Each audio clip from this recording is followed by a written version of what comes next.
Magaalaa Afrikaa yeroo ammaa mana duwwaa daldalame ta'u malee namni tokko keessa hin jiraannee fi seenaa ajaa'ibaa qabdu. Akka lakkoofsa Awurooppaatti bara 1928 jiraatan magaalaa tanaa tokko hadiida baaburaa jalatti jarracoota bu'uuraa jiru. Dhagaa ifa argee kuni maal jechuudhaan yeroo sanii warra isaan gabroonfatee jiru lammiilee Jarmanitti kenne. Warri Naamiibiyaa koloneeffates dhagichi daayimandii qaalii ta'uu barraan magaalaa namni tokko keessa jiraachuu hin dandeenye jechuudhaan ajaja baasan. Yeroo sanatti magaalattii guutumaan guututti dallaa itti ijaaruudhaan warra ogummaa daayimandii baasuu qabu biyya Jarman Berliin irraa itti fidan. Maqaa magaalaa tanaatis magaalaa beekamtuu biyya isaanii keessatti argamtu kalmaniskob jedhamtu irraa fudhachuudhaan kalmaniskob jedhanii moggaasan. Lammiileen Naamiibiyaa muraasni naannoo sanitti hafanis maatii irraa adda bahuudhaan kaambii keessatti dhiitti qoftiin jiraachaa erga turaniin booda guyyaa guyyaan hojii maaddina qotuu irratti mindeeffamanii erga hojjechaa turaniin booda maaddinichi lafa keessa gadi fagaachaa dhufuun qormaatatti taanaan magaalattii guutumaan guututti dhiisanii deeman. Warri koloneeffatootaa lammiileen Jarmaniis yeroo isaanii itti keenyaan gara biyya isaaniitti galan. Namichi dhagaa daayimandii harkee magaalaa guutuun akka buqqaatuuf sababa ta'es qarshii tokko dur harkatiin zeeroo ta'ee hafe. Namoonni akkatti galaniif yaaliin garagaraa taasifamaa turus hanga ammaatti magaalaan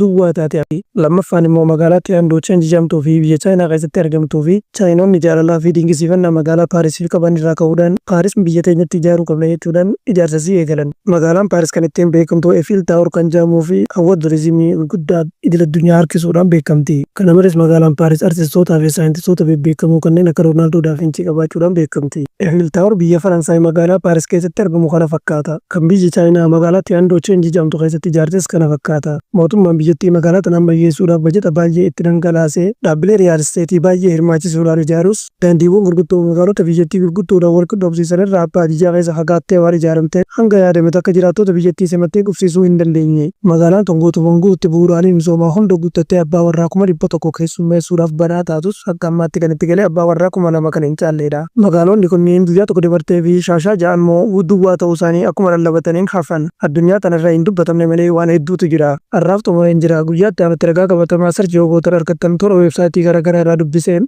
afaan Oromootti jijjiiree viidiyoo waliin qindeessee isiniif dhiyeessa. Isinis viidiyoo laayik godhuu fi chaayinalii sabiskiraayib godhuudhaan gargaara. Nagaan tura.